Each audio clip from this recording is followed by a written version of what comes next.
Marvel Studios has revealed that there was more planned cameos for Deadpool and Wolverine that we did not get to see. One of them is a major factor in the huge success of Fox as a studio in the last few decades. So let's talk about how they actually wanted to feature the Titanic, but they didn't.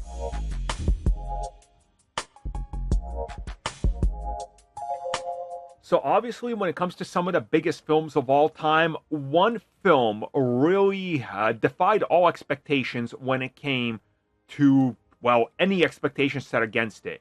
In 1997, this was about a year and a half after I moved to the United States, Titanic released. And I can still remember very vividly the marketing that was everywhere. Everywhere I went, everywhere I looked as a kid, Titanic was there.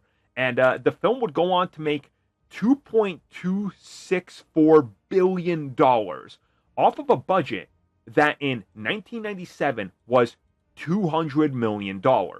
Now, of course, this was directed by James Cameron, arguably one of the best and biggest directors of all time. And it stars, well, Leonardo DiCaprio, Kate Winslet. You know, I've talked about this film before. I think it's an absolutely amazing film. And what that film did for Fox was save the studio at a time where they were still starting to, feel some of the impact of some wrong decisions. And, 2 decades later, they would be sold, but still, at that time, they were still having some problems. Titanic saved them.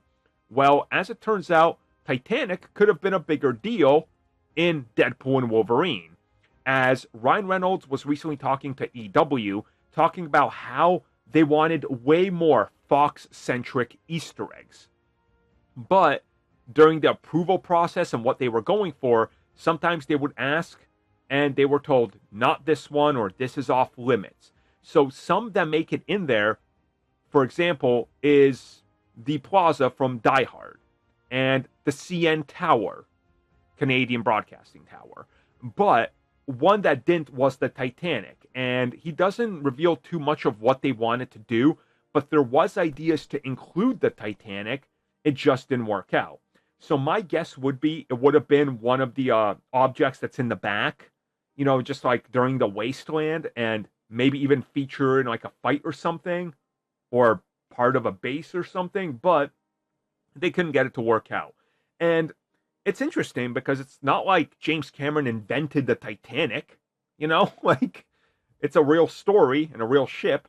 But I kind of get it. It's like, let's not piss off the guy that's delivering some of our biggest films of all time. And let's not do that just yet. Maybe down the road in the future, but I get it. It would have been a little too self-referential for Fox, and they already had a ton of that.